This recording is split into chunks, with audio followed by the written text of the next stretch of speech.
ये एक डिजाइन है, ये स्वाभाविक नहीं है, स्वतः स्फूर्त नहीं है, ये प्री प्लांटेड है, पॉलिटिकल मोटिवेटेड है। इसमें वो लोग भी शामिल हैं जो भारत के भीतर नेपाल, श्रीलंका और बांग्लादेश बनाना चाहते हैं। तो भारत में लोकतंत्र इतना कमजोर नहीं हो सकता। हाँ, इनके ख्याल जरूर है, ये कोशिश जरूर कर रहे हैं कि कैसे अराजकता लाई जा सके। बर्बरता तो दिल्ली पुलिस ने भी की, आरएएफ ने भी की। हल्का बल प्रयोग किया जाना आवश्यक था। जो भी अराजकता करेगा, कानून को चुनौती देने की चेष्टा करेगा, निश्चित तौर पर उसके साथ कठोरता होनी चाहिए। योगेंद्र यादव कह रहे हैं कि अब संसद से देश नहीं चलेगा, सड़क से चलेगा। ये उसी डीप स्टेट के हाथों के खिलौने हैं। ये वही आंदोलन जीवी है, ये वही पेड वर्कर्स हैं अंतर्राष्ट्रीय साजिशों से, जो चाहते हैं कि भारत के भीतर की डेमोक्रेसी खत्म हो जाए। वास्तविकता में रोहित जी बताऊं, प्रधान तो बहाना है, प्रधानमंत्री निशाना है। क्या प्रधानमंत्री को मार देने की जो बात कही गई, उस दिन संसद भवन में वो कर भी जाते अगर ऐसा घुस जाते अंदर तो? ये हिमाकत करने की कोशिश भी ना करें। भारत नेपाल नहीं। स्वागत है एनएफ न्यूज पर, मैं हूं आपके साथ रोहित। देश में चर्चा इस वक्त सिर्फ और सिर्फ कॉकरोचों की है, क्योंकि दिल्ली के जंतर मंतर पर लगातार प्रदर्शन चल रहा है। 20 जुलाई को संसद घेरने का प्लान था, उसके बाद जो कुछ हुआ हर एक तस्वीर आपने देख ली। लेकिन अब भी आंदोलन आगे कहां जा रहा है? सरकार की रणनीति क्या है? क्या आंदोलन को कुचलना है या फिर छात्रों के साथ संवाद करके सब कुछ व्यवस्थित करना है? इसी पर चर्चा करने के लिए मेरे साथ आज बीजेपी के प्रवक्ता राकेश त्रिपाठी जी मौजूद हैं, उनसे ही बातचीत करेंगे। बहुत बहुत स्वागत है आपका राकेश जी न्यूज़ पर। जिस तरीके से एक पार्टी मजाक मजाक में बनी और ऐलान भी किया गया कि आलसी लोग जुड़े, लेकिन अब बहुत एक्टिव लोग उसमें दिख रहे हैं, आलसी नहीं।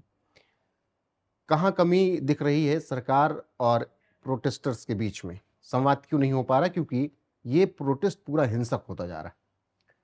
देखिए, आपने कहा ना कि कॉकरोच, ये शब्द कहां से आया?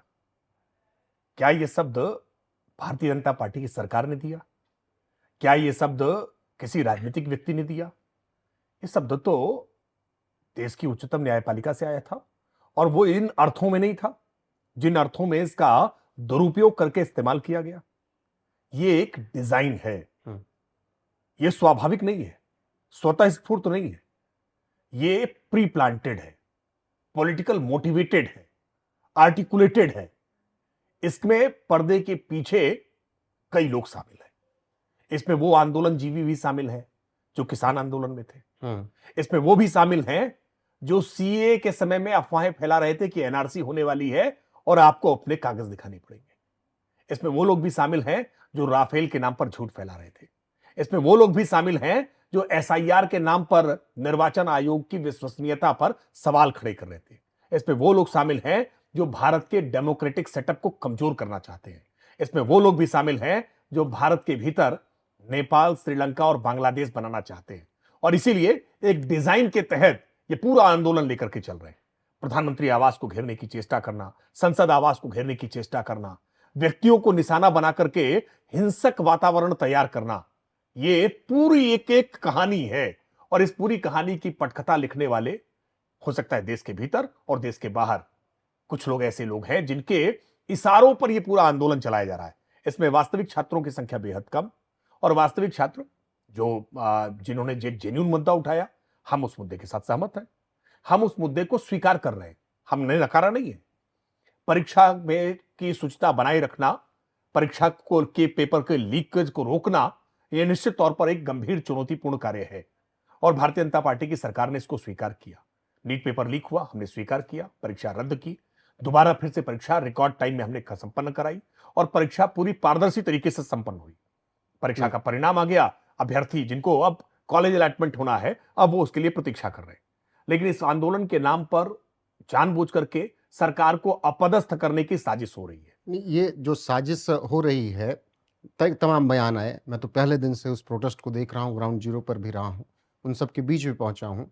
एक सबसे बड़ी बात कि मोदी को मार देंगे, मोदी को फांसी दे देंगे, मोदी नहीं चाहिए, और इसके अलावा तमाम ऐसे अश्लील शब्दों का प्रयोग, प्रधानमंत्री की दिवंगत माँ को लिए अपशब्द, उनके पिताजी के लिए अपशब्द, यहाँ तक कि जॉर्जिया मेलोनी प्रधानमंत्री इटली की, उनके लिए अपशब्द। मतलब इस उस प्रोटेस्ट में सब कुछ हो रहा है भाषाई मर्यादा को लेकर, जो बिल्कुल भी डिफेंड नहीं किया जा सकता। मेरा सवाल इसके साथ ये भी कि क्या 20 जुलाई को जो कुछ भी हुआ, उस दिन प्रधानमंत्री टारगेट थे? संसद में घुसकर क्या प्रधानमंत्री के साथ वही सब करने का प्रयास था जो शेख हसीना के साथ श्रीलंका में वहाँ के नेताओं के साथ किया गया या नेपाल में?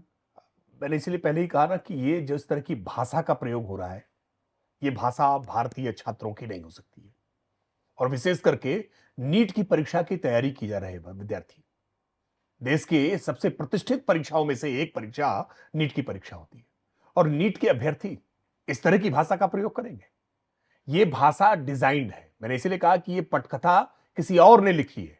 इसमें एक्शन करने वाले लोग जो चेहरे दिखाई पड़ रहे हैं, इनके पीछे डायरेक्टर कोई और है, प्रोड्यूसर कोई और है, इनकी फंडिंग कहीं और से हो रही है। इनका एक पूरा जो ये नरेशन क्रिएट किया जा रहा है, इन सब के पीछे वही आंदोलन जीवी है, वही अराजक तत्व हैं जिनको नरेंद्र मोदी की बढ़ती हुई लोकप्रियता बर्दाश्त नहीं हो रही है। आज दुनिया भर के लीडर्स को देखा जाए तो उसमें नरेंद्र मोदी की लोकप्रियता आज सर्वाधिक चरम पर है। दुनिया के तमाम देशों के सर्वोच्च सम्मान आज प्रधानमंत्री मोदी जी को मिले हैं। ये लोगों से बर्दाश्त नहीं हो पा रहा है, और विशेष करके उन लोगों से बर्दाश्त नहीं हो रहा है जो चुनावों में मोदी जी को पराजित नहीं कर पा रहे। वो इसीलिए बार बार हर प्रकार से कोशिश करते हैं कि कैसे मोदी जी की छवि को डेंट किया जाए, और इसके लिए इस प्रकार के प्रयत्न कर रहे हैं। लेकिन वो ऐसे प्रयत्नों में सफल नहीं होंगे। वो तब भी सफल नहीं हुए थे जब किसान आंदोलन के नाम पर लेकर आए थे। वो तब भी सफल नहीं हुए थे जब सीए के नाम पर लेकर के आए थे। इस प्रकार के प्रयत्न बार बार करते हैं, मुंह की खाते हैं, लेकिन फिर भी सबक नहीं सीखते और फिर नए मुद्दे के साथ सामने आ जाते मुझे लग रहा है राकेश जी, अभी दर्शकों को उस सवाल का जवाब नहीं मिला कि क्या प्रधानमंत्री को मार देने की जो बात कही गई, उस दिन संसद भवन में वो कर भी जाते अगर ऐसा घुस जाते अंदर तो? हैं। नहीं, मुझे लगता है कि इतनी सामर्थ्य नहीं है। भारत का लोकतंत्र की जड़ें बहुत गहरी है, और भारत के सुरक्षा बल बहुत सचेत हैं। ये हिमाकत करने की कोशिश भी ना करें। भारत नेपाल नहीं है, भारत श्रीलंका नहीं है। भारत ने लोकतंत्र दुनिया को दिया है, वो लोकतंत्र जो वेदों से आया है, वो उस लोकतंत्र जिसमें हमने पंचायत के सिस्टम को वेदों से सीखा है, जहां पंच की भूमिका रहती रही है। तो भारत में लोकतंत्र इतना कमजोर नहीं हो सकता। हां, इनकी ख्याल जरूर है, ये कोशिश जरूर कर रहे हैं कि कैसे अराजकता लाई जा सके, कैसे वातावरण ऐसे बनाया जा सके। लेकिन मोदी के मरने की इच्छा, कई बार कब्र खोदने की बातें बहुत इनके मन के भीतर रहे।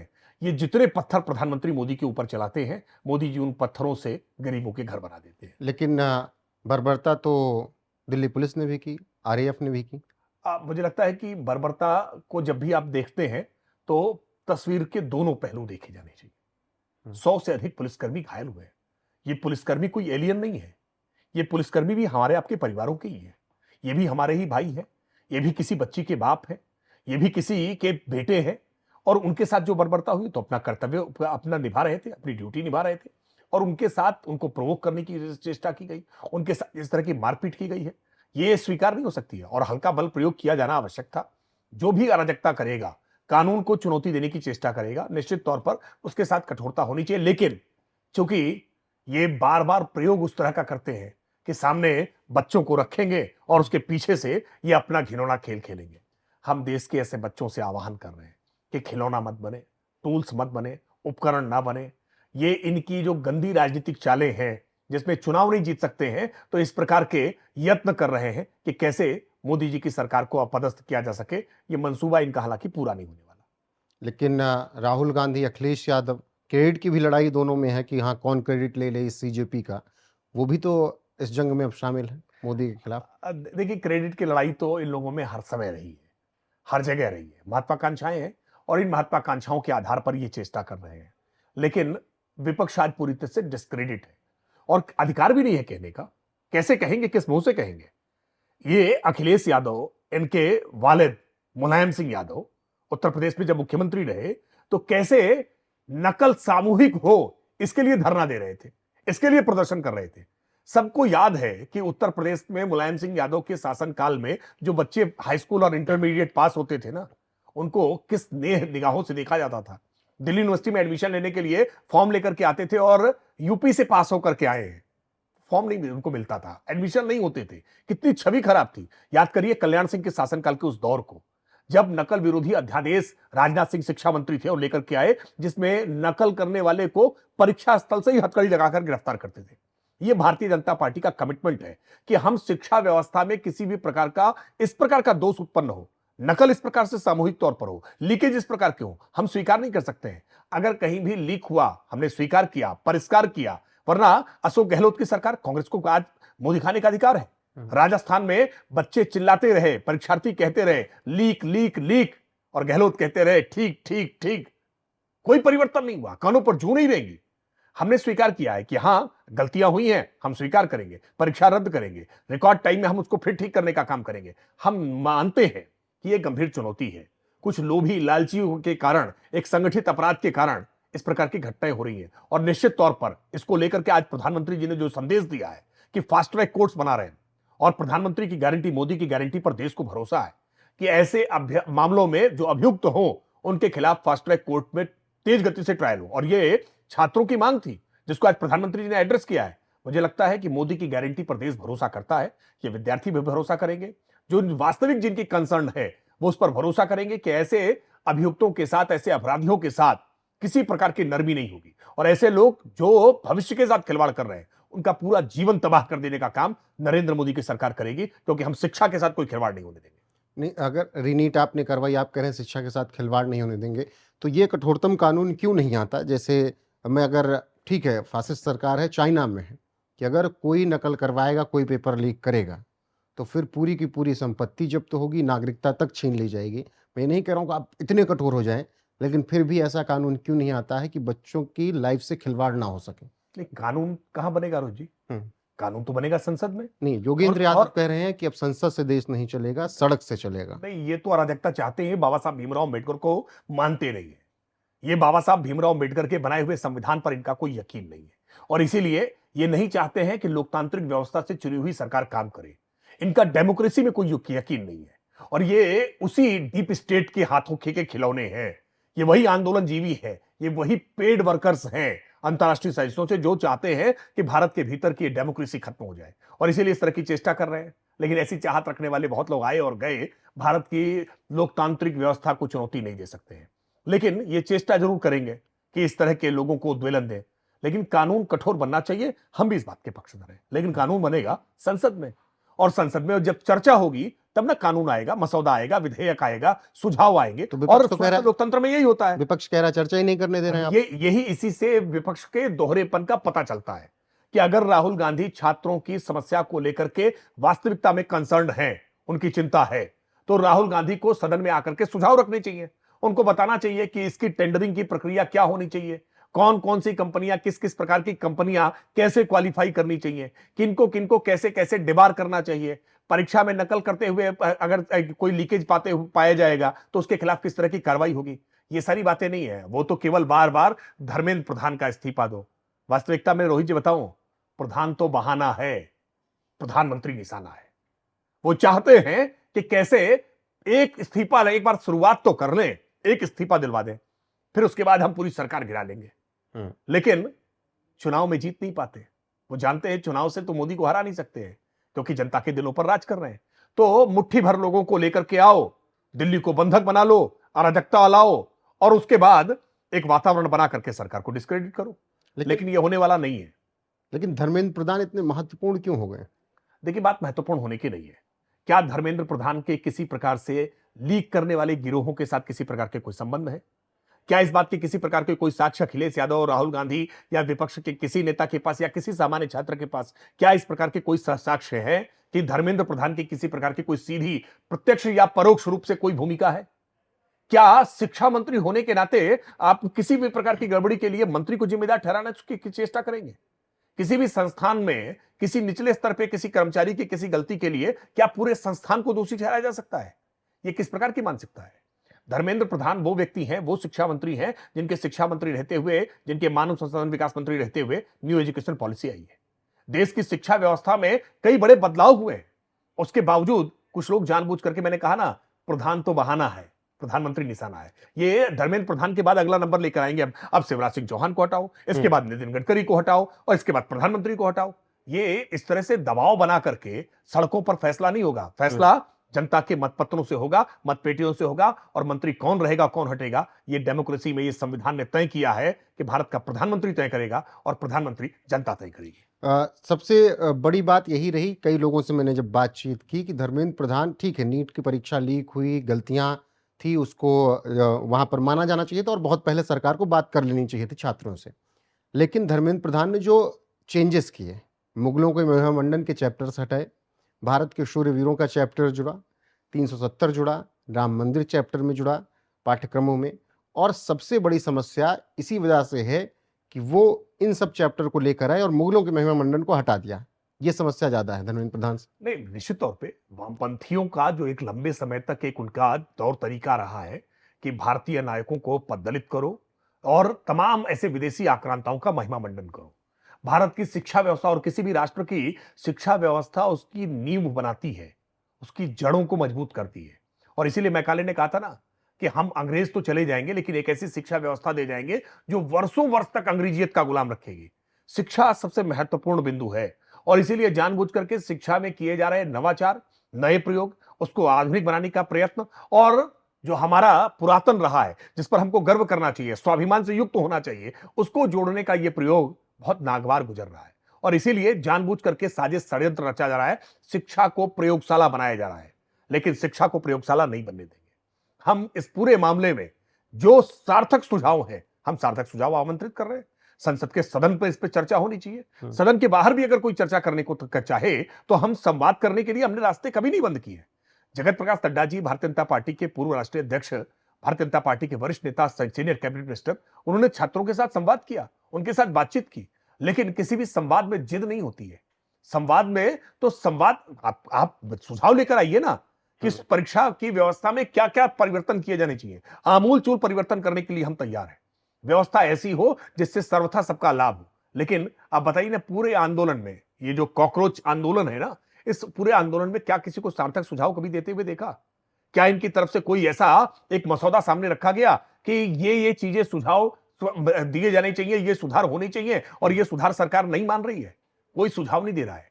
मूल मुद्दा इस्तीफा दो, इस्तीफा दो, इस्तीफा दो। तीन पॉइंटर्स जेपी नड्डा के सामने रखे गए, जिसमें मुझे दो भी याद आ रहे हैं कि धर्मेंद्र प्रधान का इस्तीफा, और दूसरा कि जिन 23 बच्चों की मौत हुई नीट की वजह से, उन सभी के परिवार को 1-1 करोड़ रुपए का मुआवजा, और तीसरा एक कोई 3 पॉइंटर्स दिए थे उनके। नहीं, वो ये सारी बातों के पीछे केवल एक ही मुद्दा है कि किसी तरह से सरकार को बदनाम करो, सरकार को अपदस्थ करो, विश्वसनीयता के खिलाफ एक संकट खड़ा करो। ये सारी बातों के बाद मैं भी इसलिए पूछ रहा हूं ना कि क्या इस पूरे आंदोलन में अगर ये पढ़े लिखे विद्यार्थियों का बहुत सोचा समझा इस तरह का आंदोलन हो और इसमें से कोई सुझाव निकल करके आए कि परीक्षा का तरीका कैसे रखा जाना चाहिए, कौन सा ऐसा मॉडल अपनाए जिस मॉडल के आधार पर कोई लीकेज नहीं हो, ऐसे कोई सुझाव सकारात्मक तौर पर नहीं दिया गया, ना सदन के भीतर देना चाहते हैं।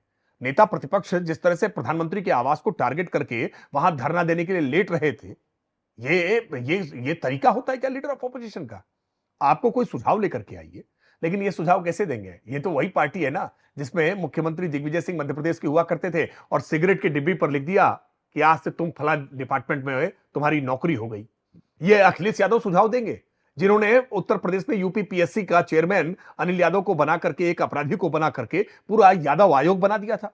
पूरी भर्तियां, चाहे वो पुलिस की भर्ती हो, चाहे वो एसडीएम की भर्ती हो, एक जाति के आधार पर बना देने का काम किया। तो ये इनको तो कोई अधिकार ही नहीं बोलने का ना। ये नैतिक बल इनके पास नहीं है। ये सामूहिक नकल कराने वाले लोग, ये नकल माफियाओं के साथ संबंध रखने वाले लोग, इनके पास कोई नैतिक बल नहीं है, इनके पास कोई सुझाव नहीं है। ये केवल आज बच्चों के नाजुक कंधों पर रख करके बंदूकें चला रहे हैं और ये डेमोक्रेसी को नुकसान पहुंचा रहे हैं और ये नुकसान आपके लिए भी महंगा होगा। अच्छा, ये तो पॉलिटिशियन की बात रही, लेकिन एनजीओ वाले भी तो शामिल हैं, वो भी तो प्रदर्शन कर रहे हैं। वो क्यों? क्या वो नीट के लिए हैं, बच्चों के लिए, या कुछ और कारण नजर आता है आपको? देखिए, ये पूरा आंदोलन समाप्त हो तो मैं उम्मीद करता हूं कि इसकी एक डिटेल इंक्वायरी होनी चाहिए। इनकी फंडिंग कौन कर रहा है, इनकी योजनाएं कौन बना रहा है, क्योंकि इतनी बड़ी फंडिंग से संख्या। मुझे याद है, बस 1 सेकंड रुकूंगा, फंडिंग से मुझे याद आया, क्या एफसीआरए कानूनों में जो बदलाव है, तमाम एनजीओ इसी वजह से दिख रहे हैं? हाँ, बिल्कुल दिखाई पड़ सकते हैं, बिल्कुल लग सकता है, बिल्कुल हो सकता है और इस बात की संभावनाओं को बिल्कुल इनकार नहीं किया जा सकता है। क्योंकि बहुत लंबे समय से, और हमने देखा है गुजरात के राइट्स के मामले में कि किस तरह से एनजीओ को कैसे-कैसे फंडिंग हुई है और उसके आधार पर कैसे नैरेटिव गढ़ा गया है और कैसे विमर्श स्थापित करने की कोशिश की गई है, नरेंद्र मोदी जी की छवि को खत्म करने की कैसी कोशिश की गई है। ये प्रयत्न लगातार तमाम एनजीओ, और इन एनजीओ को इंटरनेशनल फंडिंग है, ये भारत की बढ़ती हुई ताकत से घबराते हैं, ये डरते हैं, और इसीलिए इस तरह की आप देखिए राहुल गांधी का बार बार बयान कि भारत में अर्थव्यवस्था में एक सुनामी आने जा रही है और भारत की अर्थव्यवस्था लेटने जा रही है, अब जीडीपी बिल्कुल गिरने जा रही है, ये सब उसी उसी मॉडस ऑपरेंडी का हिस्सा है। ये सब कुछ एक डिजाइन ऑपरेशन होता है, जिसमें कहीं ना कहीं अंतर्राष्ट्रीय कुछ एजेंसियां शामिल होती हैं, अंतर्राष्ट्रीय फंडिंग शामिल होती है, और उनके पपेट बनकर के ये लोग काम कर रहे हैं। इसीलिए इसमें कुछ एनजीओ की भूमिका है, और इन सबकी जांच होनी चाहिए, और इन सबके खिलाफ कठोरता से कार्रवाई होनी चाहिए, क्योंकि ये देश के मासूम बच्चों का सहारा ले रहे हैं, ये बच्चों की भावनाओं से खेल रहे हैं। आखिरी सवाल जिसकी शुरुआत मैंने की थी, क्या दमन किया जाएगा आंदोलन का या फिर बातचीत और संवाद से हल करने का प्रयास सरकार का है? मुझे लगता है कि प्रधानमंत्री जी के इस गारंटी के बाद अब इस तरह की किसी भी आशंका का स्थान नहीं है। सरकार ने इस पूरे मामले में पहले भी सीबीआई की जांच की है, गिरफ्तारियां की हैं, दोबारा रीनीट का एग्जाम कराया है। हम सदन में चर्चा करने के लिए तैयार हैं, हम सड़क पर चर्चा करने के लिए तैयार हैं। आज भी जितेंद्र सिंह जी ने इस बात को कहा है कि जगत प्रकाश नड्डा जी के आवास पर या उनके दफ्तर में जहां भी संवाद करना चाहें, आंदोलनकारियों अपना प्रतिनिधिमंडल देकर बातचीत कर सकते हैं। हमारा हमेशा विश्वास है कि संवाद से समाधान होता है, लेकिन कुछ लोग जो संवाद करना ही नहीं चाहते, क्योंकि सोते हुए व्यक्ति को तो जगाया जा सकता है, लेकिन जो जाग करके सोने का नाटक कर रहा हो उसको कैसे जगाया जाए। ये कुछ लोग जिनकी सारी दुकानदारी आंदोलन के नाम पर चलती है, उनकी आंदोलन जीवी जो है, वो कैसे इससे कंप्रोमाइज करेंगे। ये योगेंद्र यादव जैसे लोग, ये बच्चों को भड़का करके, जहर बो करके, ये कुछ एनजीओ वाले लोग, ये वही सब चेहरे, ढपली गैंग वाले, ये टुकड़े टुकड़े गैंग वाले, ये पहुंच करके इस पूरे आंदोलन को किस तरह से पॉलिटिकल विषाक्त बनाने का काम कर रहे हैं, और उसके आधार पर इनके मन की जो मंशा है, वो मंशा कि कैसे नरेंद्र मोदी को सत्ता से बाहर किया जाए, कैसे देश में एक अराजकता का वातावरण बनाया जाए, लेकिन ये सफल होने वाला नहीं है। इनके मंसूबों को कामयाब नहीं होने देंगे। एक मंशा अखिलेश यादव की भी है कि वो इस मुद्दे को उत्तर प्रदेश में उठाएं और फिर योगी आदित्यनाथ को कुर्सी से हटा सकें। अखिलेश यादव की तो ये शेख चिल्ली के हसीन सपने हैं। हम्म, चूंकि उनको लगता है कि किसी भी तरह से सत्ता आना जरूरी है, और सत्ता के लिए हर प्रकार के प्रयोग करेंगे, लेकिन अखिलेश यादव के दागदार कार्यकाल को उत्तर प्रदेश भूला नहीं है। उनके कार्यकाल में किस तरह से शिक्षा व्यवस्था पूरी तरह से चौपट हो गई थी, ये उत्तर प्रदेश भूला नहीं है। इस पूरे मामले में मुझे लगता है एक बात और बहुत महत्वपूर्ण है। नीट की इस परीक्षा से मेडिकल एजुकेशन जुड़ता है, हम्म, और मेडिकल एजुकेशन को लेकर के आज नरेंद्र मोदी सरकार ने कई बड़े काम किए हैं। उनकी चर्चा होना बेहद आवश्यक है कि कैसे 384 मेडिकल कॉलेज हुआ करते थे 2014 से पहले, और 808 से ज्यादा मेडिकल कॉलेज आज देश में है। नरेंद्र मोदी सरकार आने के बाद हमने लगभग उसको दोगुना करने का काम किया है। आज कैसे नीट के जो के माध्यम से जो एडमिशन होते हैं एमबीबीएस यूजी की और पीजी की सीटों में, आज लगभग 150% की वृद्धि करने का काम हमने किया है। उत्तर प्रदेश के संदर्भ में अगर देखें तो 2017 से पहले 17 मेडिकल कॉलेज होते थे, आज हर जिले के पास अपना मेडिकल कॉलेज है। यानी मेडिकल के विद्यार्थियों के लिए कितनी बड़ी सौगात देने का काम, मेडिकल की परीक्षाओं में कैसे ओबीसी को आरक्षण देने का काम, ये तमाम सारे ऐसे काम हैं जो नरेंद्र मोदी सरकार ने किए हैं, और इन्हीं कामों के कारण आज उनको लगता है कि नरेंद्र मोदी की लोकप्रियता है, सब भाजपा की लोकप्रियता है, तो इसको कैसे बिगाड़ा जा सके, इसके लिए जानबूझकर के एक ये डिजाइंड किया गया आंदोलन है। 27 को लेकर योगी की कितनी लोकप्रियता है?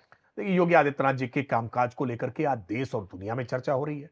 उन्होंने जिस तरह से माफियाओं पर नियंत्रण करने का काम किया है, उत्तर प्रदेश की छवि बदलने का काम किया है, उत्तर प्रदेश को आज एक्सप्रेस वे वाला प्रदेश बनाने का काम किया है, उतनी ही एक्सप्रेस गति से आज उत्तर प्रदेश का विकास दौड़ रहा है। आज उत्तर प्रदेश सबसे अच्छा डेस्टिनेशन बनना है इन्वेस्टमेंट के लिए।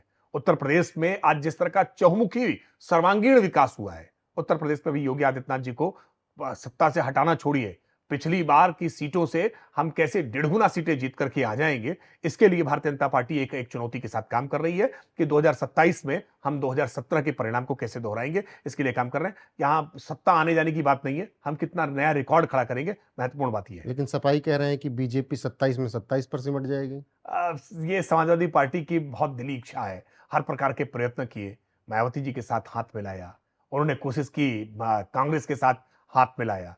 अभी ओवैसी साहब भी आजकल सक्रिय हैं, हम कह रहे हैं एक बार वो भी प्रयोग करके देख लो, हम्म, ताकि बाद में मन महसूस के ना रह जाए। हर प्रकार के प्रयत्न कर लें, हमें पूरा भरोसा है कि भारतीय जनता पार्टी की सरकार अपने किए गए कामकाज के आधार पर, प्रधानमंत्री मोदी जी की गारंटी के आधार पर, योगी आदित्यनाथ जी के आज सुशासन के आधार पर भारतीय जनता पार्टी तीसरी बार उत्तर प्रदेश में भारतीय जनता पार्टी की प्रचंड बहुमत के साथ सरकार बनाएगी। लेकिन सपा के साथ पीडीए है ना, इसके अलावा वो ब्राह्मणों को भी साधने की कोशिश कर रहे हैं और राम भक्त भी बन रहे हैं।